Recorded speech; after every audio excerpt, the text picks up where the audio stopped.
sanibonani Khethani, sanibonani Winterthoni, sanibonani kaGesi, ngiyabingelela Soni, bantwana bakaNkulunkulu, ngiyabingelela PI, sanibonani ema-14 ema-13, ngiyabingelela eMshoti, ngiyabingelela eNyokeni, ngiyabingelela Sibonelo, ngiyabingelela Mathalo, ngithi sanibonani aseni kuLwesihlanu umhla 8 kuMeyi. uNkulunkulu usivusile bafethu, siyabonga. Siyabonga seni, inkosi isivusile, inkosi isinikezile usuku, inkosi isinikezile ithemba elisha noma lusuka namhlanje. Ngifisa ukusho ukuthi njengoba unyathela, njengoba izandla zinyakaza, njengoba amehlo evulekile, kunabantu abangabona emehlweni, kunabantu amehlo abo angasavuleki, kunabantu izindlebe zabo ezingasezwa.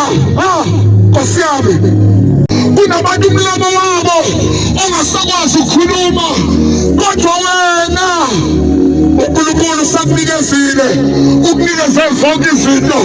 Wathi wakudiqabeza, wena ezakho iy'nyawo ziyanyakaza, wena ezakho izandla ziyanyakaza. Besingeke emsimbongo uNkulunkulu eseni.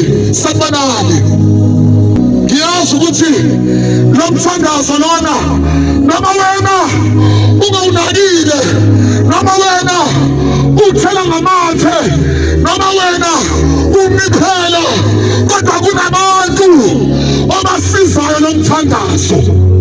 Namhlanje eseni, before sivale, before sithandaze, ake sivule izwi lenkosi.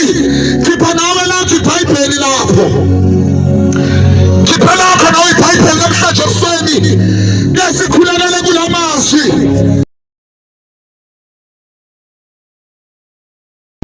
Isaiah 54,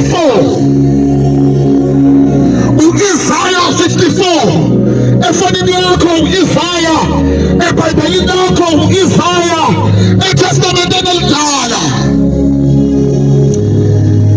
Mabizwi lakho liphilile, linamandla eseni,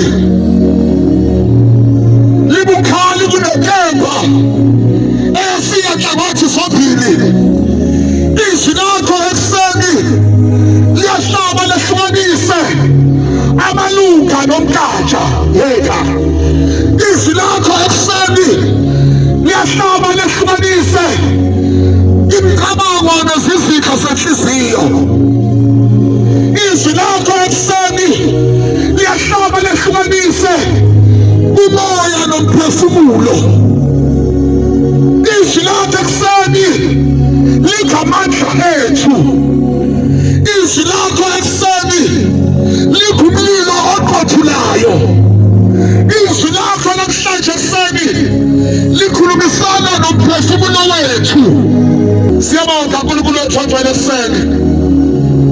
Siyabonga izwi lakho malikhulumisane nobaba, likhulumisane nomama. Izwi lakho ekuseni malikhulumisane nomuntu omusha, likhulumisane nentombi, likhulumisane nensizwa. Izwi lakho ekuseni malikhulumisane nomntwana omncane. Namhlanje ekuseni izwi lakho malikhulume kulezi ndoda. Izwi lakho malikhulume ebhedeni, likhulume ekhishini. Izwi lakho malingene ekamerweni.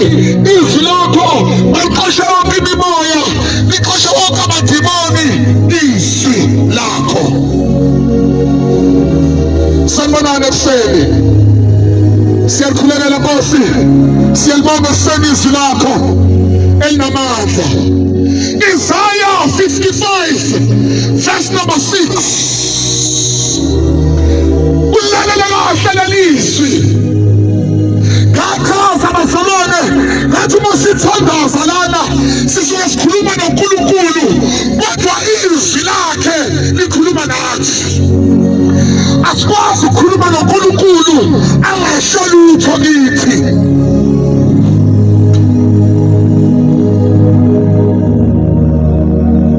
Wathi nomuntu sikhuluma uNkulunkulu ukhuluma nathi, uhuye okhulumayo.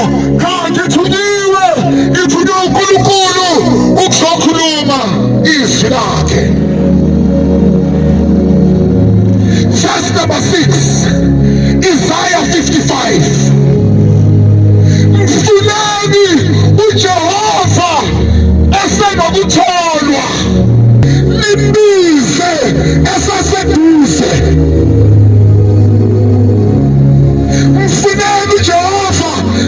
nokutholwa nimbize eseseduze. Verse number 7. Omubi makashiye indlela yakhe, nomuntu owenza omubi imicabango yakhe abuyele kuJehova,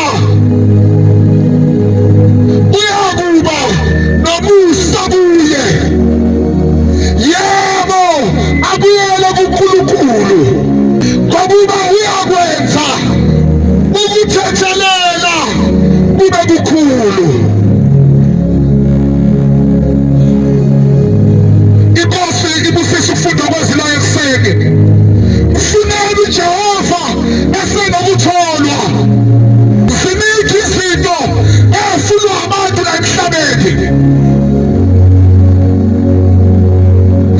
Babona abantu ekuseni bevuka benyakaza, yike nokuthi ziningi izinto abafunayo. Ziningi izinto ejahwa ngabantu, ezinye bafuna kwabanye abantu baze babulalane, bebulalana sona.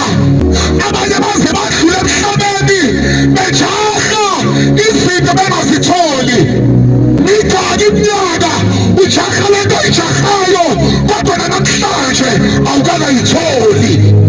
Njengoba usewenza izinto eziphi, uzugijimela izinto eziphi, isizathu ukuthi lento eyifunayo awukakayitholi.